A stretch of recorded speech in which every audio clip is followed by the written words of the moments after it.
Mostly when we talk about web services nowadays, from a computer science point of view, we're talking about technologies that help with integrating services together.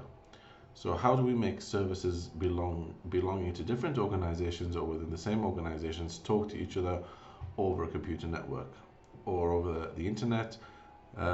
So web services are essentially a key middleware technology and provide a lot of capabilities in order to enable you to integrate your applications together and build applications from other applications. So the outline for this presentation is, first we're going to talk about web services middleware generally, and then we're going to focus on two key technologies. We're going to talk about, or two key frameworks. We're going to talk about SOAP-based or WS Star web services, and then we're going to talk about REST-based web services. So, organizations are increasingly using the internet to offer and consume services. In the past, users would often purchase software on physical media like CDs, install it and use it as a standalone application. The drawback of this approach was the lack of real-time updates or interactions with other services. There was no capability to interact with other applications and other services. Today, most services are delivered over the internet. A web server is now often a self-contained business application accessible via standard compliant interfaces, and these interfaces are typically used by other applications, allowing developers to connect and integrate services seamlessly. For example, comparison websites pull data from various insurance companies through these standardized services, enabling the creation of more complex and useful applications. So that's just one example of how web services are used over the internet. And to facilitate this, middleware is extremely important. It acts as a bridge, enabling the interaction and use of these services across the web. And this shift reflects the modern approach where the internet plays an important role in connecting services and applications. In modern organizations, various technologies are used across different systems. For example, one organization might use a technology like CORBA, another one J2EE, a third SAP, and yet another might rely on a custom internal language. The challenge is in ensuring that these systems can communicate with each other, despite the technological differences. So, web services middleware facilitates this integration by providing a common communication framework, so regardless of what the underlying technology is at each of these organizations. So it's very similar to how IP, the internet protocol, enables different computer networks to communicate with each other. So for example, different networks might use different underlying infrastructure and technologies and frameworks within them. For example, there are technologies like Ethernet, wireless, satellite, within certain networks that they use to communicate, and the middleware serves as the universal language for application integration. It ensures that applications built using diverse technologies can interact seamlessly, and that's essential for building large integrated systems over the internet.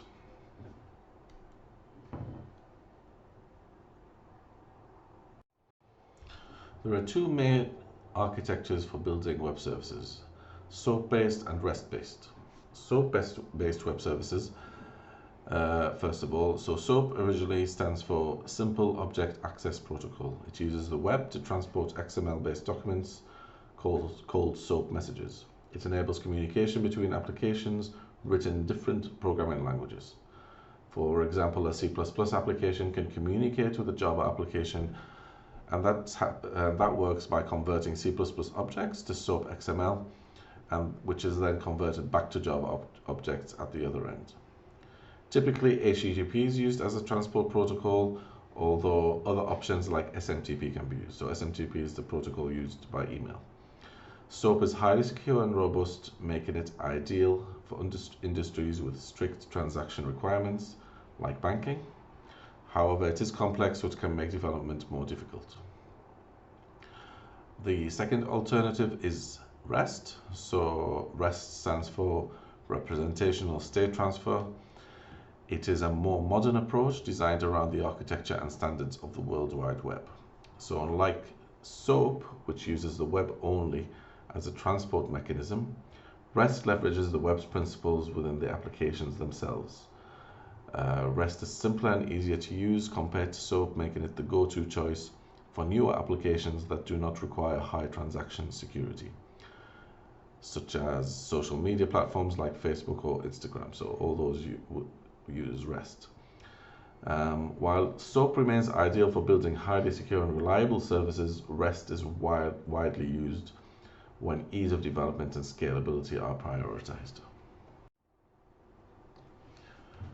So let's look at communication first of all. So once again, SOAP, which stands for the Simple Object Access Protocol, is a messaging protocol used to send and receive data over the web, specifically using the XML format. It allows applications built on different platforms and languages to communicate with each other.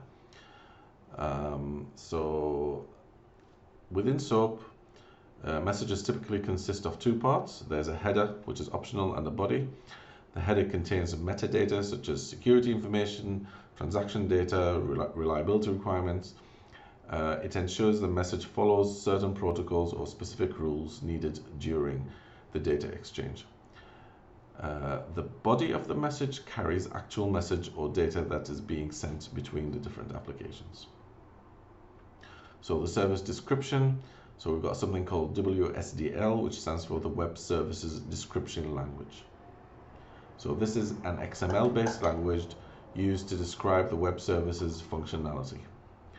It's like an interface for the service, explaining what it does and how it can be accessed. So it's very similar to the interface that you'd find within Java, for example. So Java has classes and interfaces. Interfaces have methods without a description, and they describe what operations can be done within that service. So that's very similar within WSDL. So WSDL intends to do the same thing. It describes a web service's functionality. So if we want to compare it to an interface definition language, an IDL, IDLs are used in distributed computing to describe the methods and services an application exposes, as in Java, as I just said, whereas WSDL serves the same purpose. However, WSDL is specifically used for web services and is not tied to a specific language. It's not tied to object-oriented programming languages or any particular language. We've also got something called a registry and a naming service. So this is called UDDI, Universal Description, Discovery and Integration. UDDI is a directory service where businesses can register their web services.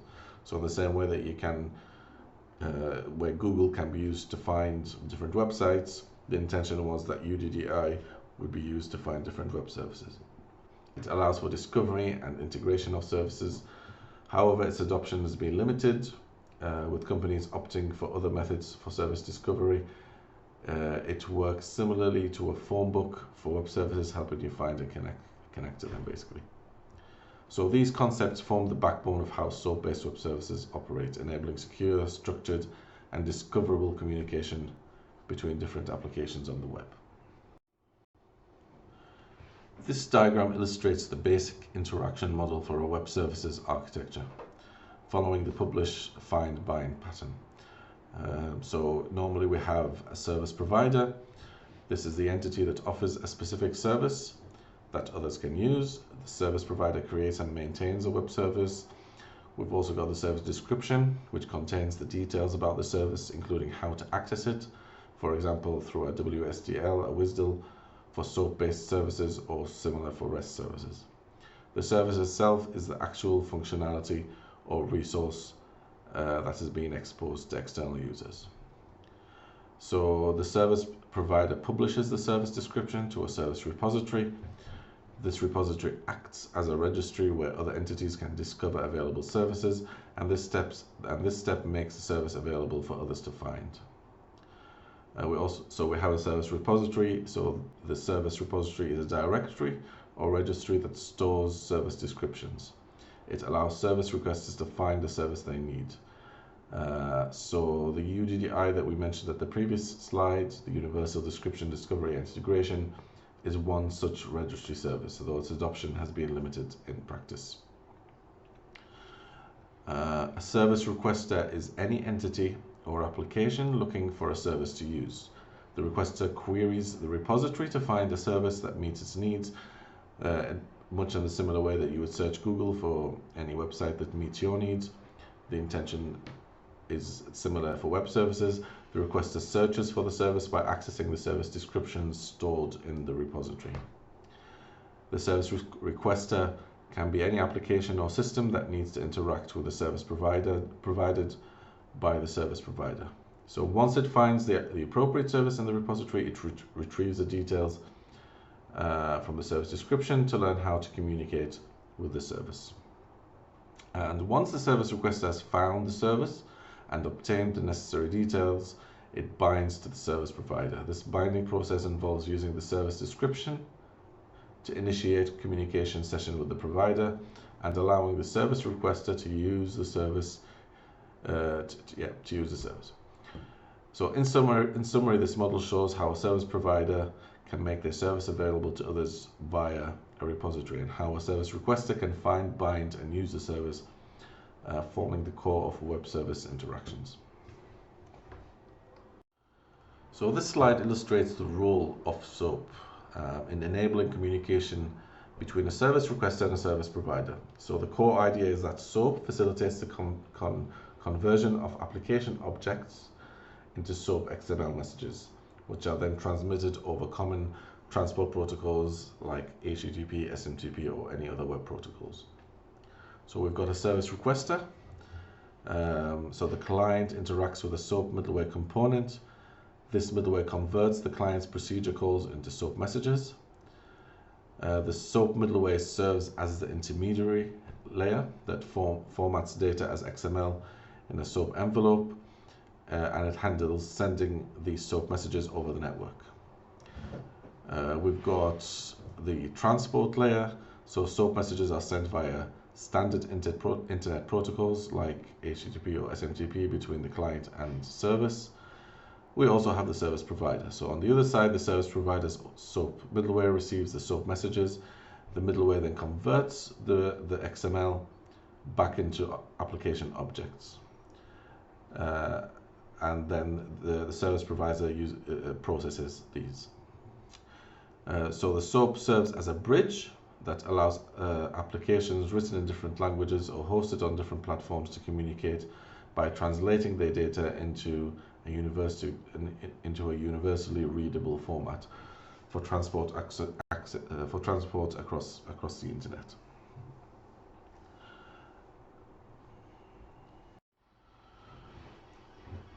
So this slide explains how stub generation works using the WSDL in SOAP-based web services. So once again, we've got the service provider WSDL. So the service provider defines its operations. For example, an operation might be something like order goods. So it defines this within the WSDL file. This file describes the service's interface, including the input and output messages, like order message. So we've got a client WSDL compiler. So on the client side, the WSDL compiler reads the WSDL file and generates something we call a stub. So this is a client-side proxy. The stub acts as a local representation of the remote service, making it easier for the client to invoke the service as if it were local. We've also got a server WSDL compiler.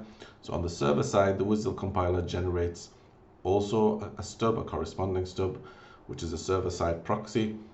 This stub allows the service provider to process requests from the client and respond correctly. We've also got the SOAP middleware. Both the service requester and provider communicate using this middleware, which handles SOAP messages and their exchanges between them. The stubs act as the intermediaries that convert client or service methods or method calls into SOAP messages and vice versa. In essence, this process enables seamless communication between the client and service, abstracting the complexities of direct message handling. The client calls the stub, which handles the SOAP messaging under the hood, enabling interaction with the remote service. So here we illustrate RPC style SOAP interaction, showing how SOAP messages are structured for remote procedure calls, RPC. So we've got a request. So the left-hand side shows a SOAP request. It wraps the data inside a SOAP envelope with the actual details inside the SOAP body. In this example, the operation being invoked is order goods with parameter IDs, with parameters like ID, item, and quantity. This represents a request to order an item. In this case, it's an iPhone with a specific quantity of 1. We've also got a response on the right. So it's the corresponding SOAP response, which contains the return value inside a SOAP envelope and the body. In this case, the response returns an ID, for example, XYZ123, indicating a successful order. So in this slide, we note that SOAP interactions are closely mapped to underlying operations, such as method calls in an interface definition language or a Java interface. So this ensures that data in the SOAP message can be easily mapped to the parameters and return values of the service methods. SOAP provides a way, so in summary, SOAP provides a way for applications to send and receive structured information in XML over HTTP or other protocols, mimicking direct method invocations across distributed systems. So an important aspect of web services, SOAP-based web services, or what we call WS star-based web services, are WS star standards. So these are a family of specifications and standards that are built on top of SOAP, WSDL, and XML for creating interoperable web services. And here are some of the main standards. So these standards are mainly from 2 organizations, which are Oasis and W3C. These standards are developed by these organizations, which sometimes have competing specifications for the same issues. So despite competition, the WS star standards are widely accepted and adopted. So here are some of the key ones. WS reliable messaging. So this ensures delivery guarantees when sending messages over web services. This is important for critical applications where losing messages is unacceptable. WS notification, also known as WS eventing, or these are the competing standards for the 2 different organizations. And this supports the publish-subscribe model, allowing services to send notifications or events to subscribers. WS transaction, WS coordination provides support for managing transactions across distributed systems, and this helps coordinate activities that span multiple services, ensuring that all parts of a transaction are successfully completed. WS security, WS trust, these provide mechanisms for security such as authentication, encryption, and general trust management. And this is particularly important because web services often cross organizational boundaries. They cross the internet where there are a lot of security issues. So this ensures secure and trusted communication. So these standards are important for creating robust, secure, and interoperable web services. They ensure that services from different organizations or platforms can communicate reliably, securely, and efficiently, even when using different underlying technologies and languages. So in summary, this slide highlights the breadth of WS star standards and their importance in solving key issues like reliable messaging, security, and transaction management in web services. So in summary, SOAP-based web services are convenient for enabling interoperation between different applications. They expose application interfaces using WSDL for SOAP-based interaction. Used for building a message broker in enterprise application integration applications, also known as a service bus. They're used for brokering, translating between different application services that use different middleware. So now we want to move on to the second type of web services, so REST-based web services. So as we said earlier, the REST-based web services are much more modern than SOAP-based web services. And one of the reasons why they came about was because WS star is seen by many as bloated and too complex, too difficult to develop with. So users are increasingly turning to more familiar hypermedia interaction based on HTTP and based on the web. So we're going to cover REST-based, or what we call RESTful Web Services. REST stands for Representational State Transfer. It is an architectural style that is idealized, an idealized description of the web architecture. So REST emphasizes scalability of component interactions, generality of interfaces, independent deployment of components and intermediary components to reduce interaction latency, enforce security, and encapsulate legacy systems. So this is taken from Architectural Styles and Design of Network-Based Software Architectures by Roy Fielding from the University of California, Irvine, the year 2000. And so Roy Fielding is the person that invented this framework or created this framework called REST, and Architectural Styles and Design of Network-Based Software Architectures is his PhD thesis. So let's break down the above description a bit more. So key aspects of REST and their importance. So scalability of component interactions. REST is designed to scale across a large number of interactions by enforcing statelessness. Each request from a client to a server must contain all the necessary information to understand and process the request. The server does not need to store any context between requests. So for example, when you use a REST API for a service like Twitter or Facebook, every request, for example, fetching a timeline, posting a tweet, all these are independent. The server does not need to remember previous requests, making the system more scalable and able to handle millions of users. Each API can contain all the required information in headers or URLs. Another important aspect is generality of interfaces. REST relies on a general interface, typically HTTP, which provides standard operations, and these are GET for retrieval, POST for creation, PUT for updating, and DELETE for remove, in addition to a couple of others. So this uniformity simplifies how clients and servers interact regardless of the underlying architecture. So for example, imagine an online e-commerce site like Amazon. They use REST APIs to manage product listings. To get a product details, you send a GET request to a specific URL, e.g. product 123. To add a new product, you send a POST request.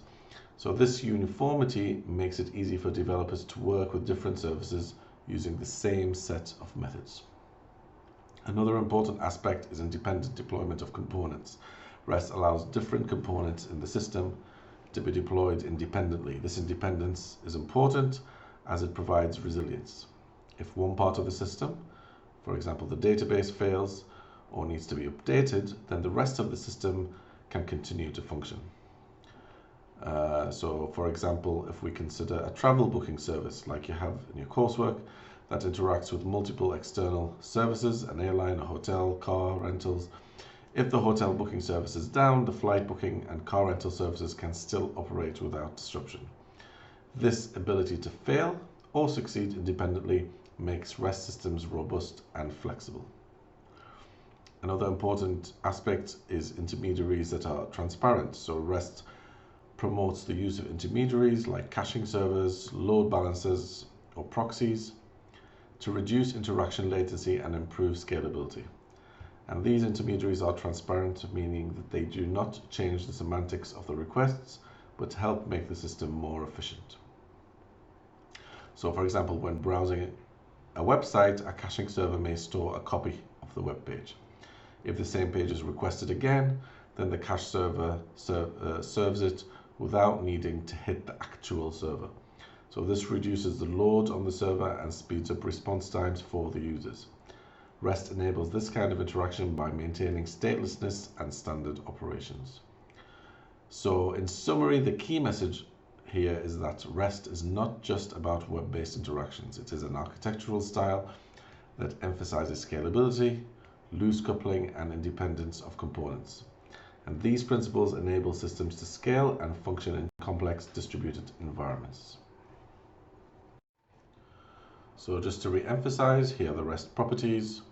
These are scalable interactions, independent evolvability, modifiability of components, reliability, tolerance of partial failure, portability, can easily move code and data, and simplicity of interfaces.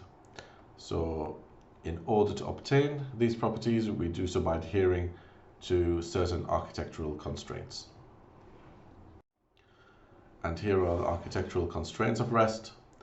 First of all, client-server separates client concerns, for example, user interface or user experience, from server constraints such as data storage and logic, allowing each to evolve independently. Another one is a uniform interface, so all resources are interacted with in the same standardized way, ensuring consistency across different clients and servers.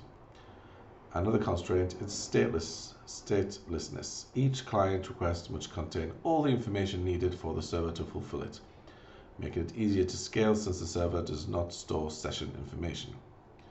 It doesn't need to remember anything. Cacheability identifies which data can be cached to improve performance by reducing unnecessary requests to the server. Finally, it is a layered system, supports intermediaries like caching servers, load balancers that can operate without the client's knowledge, enhancing scalability and reliability. And these principles together make REST a highly scalable and flexible architectural style, ideal for distributed systems. So this slide summarizes core REST principles. These are identifiable resources, and these are resources that are clearly defined by URIs or URLs. Manipulation of resources. Resources are manipulated via standard methods, for example, get, post, put, as we saw earlier. They are self-descriptive messages. Messages include all necessary information, such as metadata and control data, and don't rely on server-side state. Finally, HATEOAS. So hypermedia drives the application state transitions, guiding clients through available actions dynamically. And these principles collectively provide a clear and consistent way to manage web resources using REST. So here are what we might call the core components of the web architecture, of the REST web architecture, that are essential for linking, accessing, and manipulating resources on the web using REST. So the components are a URI, or a uniform resource identifier. This is a string that uniquely identifies a resource or its representation. Secondly, HTTP, Hypertext Transfer Protocol, the protocol used to define the format and semantics of request-response messages between clients and servers. Finally, a representation of hypertext documents. So resources can be represented in various formats such as HTML, XHTML, but also other formats like PDF, JPEG, etc. And these three components ensure standardized interaction with web resources. So here we have a look at HTTP and have a look at how the HTTP protocol works and the general flow. So we have a DNS query. When a web browser requests a URL, it first sends a domain name service query to resolve the domain name. So for example, www.ncl.cs.ac.uk has an IP address, and we use the DNS server or the DNS server to find out what the IP address is. So we first do a DNS query, and then we establish a TCP connection, so it's a Transport Control Protocol connection. So once the IP address is obtained, the browser establishes the TCP connection with the web server, and then we can make our HTTP request. The browser then sends the request to the server asking for a specific resource. For example, it could be an HTML file or some kind of document, and then we get the HTTP response back. The web server responds to the request, sending back the requested resource. We can also have optional parallel connections. Modern browsers may open multiple TCP connections in parallel to download additional resources like images, scripts, or style sheets faster. This process highlights the fundamental steps of how browsers retrieve resources from web services using HTTP, but it's also the same way in which not only browsers, but also any web service, any application that depends on web services, if it's using HTTP, then it follows the same process. So let's have a quick overview of the HTTP protocol. HTTP is a request response protocol. URIs identify resource representations, and it is a stateless protocol. So you can see why it mirrors, and it's so useful, and it's ideal for use within the REST architectural style. It's a stateless protocol. Each request response pair treated as an independent message exchange. There's no protocol level maintenance of state. So as we mentioned before, that's very useful for scalability. Everything the server needs to know is in the message. HTTP resource manipulation methods. So these are a set of general methods that define the permitted operations on resources, or more specifically on resource representations identified by URIs. Within HTTP, all resources must support GET and HEAD methods, and other methods which we mentioned earlier and which we'll look at in more detail are optional. There are no resource-specific operations. Whatever the resource, whether it's a bank account, a book, a shopping cart, the only operations are as defined by the supported set of HTTP methods. So your GET, your HEAD, your PUT, your POST, and delete. And this is key to the uniform interface and key to the REST architectural style, where we want a set of general methods that are used for all applications, making application development a lot easier. So let's take a look at the key HTTP methods and their definitions. So the key methods are GET, HEAD, POST, PUT, and delete. So you'll be seeing a lot of this within the coursework tutorial, and you'll be using these within the coursework itself. And a lot of these methods are either safe or idempotent, or both. So what do these two mean? What does safety and idempotency mean? So safe means that an operation does not change the state of the identified resource. Okay, so for example, when you get something, so when you click on a link, it automatically triggers the get method, and this returns the current state of a resource. It gets a web page or gets a document of some kind. So it's safe because you're not actually changing anything on the server itself. You're just getting a copy of a resource. So it's a safe operation. It's also idempotent because you can click on something as many times as you like. You're just going to get the same thing over and over. You're not going to get anything that's changing. So head returns metadata. So whereas get will retrieve actual data that you're looking for, the head message returns metadata, which is information about the document and about the server. Perhaps it's also both safe and idempotent. Post uses request data to update a resource on the server side. And obviously you're updating something, you're changing it, so it's not safe and it's not idempotent.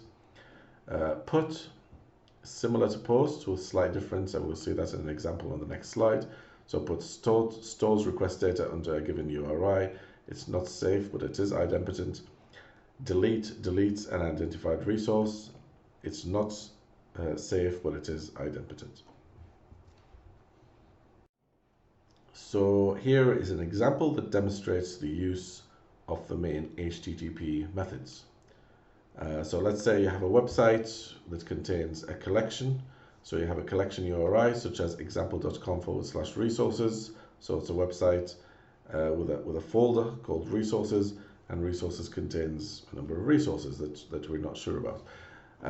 We also have another URI underneath it, which is example.com/resources, so /item 17. So this shows us what the URI would be for one of the items within the resources folder.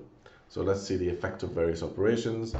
So if we use get on the first URI, so example.com/resources, so what's the effect? So so you're not getting an actual resource. It's just a web address of resource. So in this case, what get will do, it will list the URIs and perhaps other details of the collection's members. Okay. If we apply get, however, on the URI below, the one example.com/resources/item 17, then this retrieves a representation of the addressed member of the collection, expressed in an appropriate internet media type. So it depends on what item 17 is. If item 17 is a JPEG, then it'll return the JPEG. If it's a PDF, it'll return a PDF. If we apply put to the first URI, this replaces the entire collection with another collection. Okay. Whereas if we apply put to to item 17, then we replace the addressed member of the collection, or if it doesn't exist, we create it. So if item 17 isn't there, then by using put followed by this URI, then we're putting item 17 within the collection. Post on the first URI creates a new entry in the collection. The new entry's URI is assigned automatically and is usually returned by the operation. Post applied to a particular item within a collection is not generally used. It's a bit strange, but if used, we can treat the addressed member as a collection in its own. So it might create a new folder with the name item 17, and create a new entry within it. So delete applied to the first URI will delete the entire collection, so it'll delete all the resources, the entire resources folder. However, if applied to the second URI, then it'll delete the addressed member of the collection, item 17 only. So this slide explains the REST constraints known as HATEOAS, hypermedia as the engine of application state, a key principle in RESTful services. So here hyperlinks drive state transitions. The diagram shows how hyperlinks embedded in resource representations, for example XHTML pages, dictate the transitions between application states. So in this example, starting from R0, the system moves between states R1, R2, R3, R4 through hyperlinked URIs. Actions like get and post shown in the diagram refer to requests for different resources, allowing users to retrieve new data or submit information. Each link leads to a new state in the application represented by different resources, for example R1 URI, R2 URI, and etc. By offering links, the service controls what states a client can move to, guiding the client's interaction flow. So this model allows clients to dynamically navigate and interact with multiple services without requiring prior knowledge of the system's internal structure.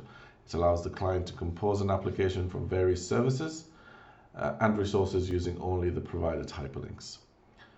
In essence, the diagram highlights how RESTful systems guide interactions by embedding state transitions in hypermedia, keeping clients decoupled from service implementation while enabling seamless navigation.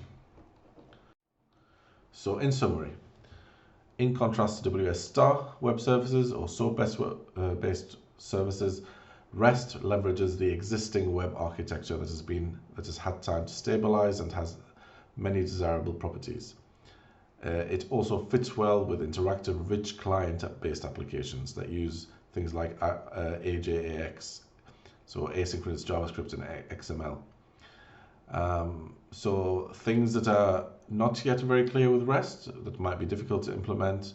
So it's not yet clear how to use REST when we need transactions or extended transactions. So we'll talk about transactions or extended transactions in another talk. So it's not clear how to do these, or it's not yet clear how to use REST in enterprise application integration. So REST is stateless, which presents challenges in scenarios that require more complex transactions or stateful interactions, such as some enterprise systems.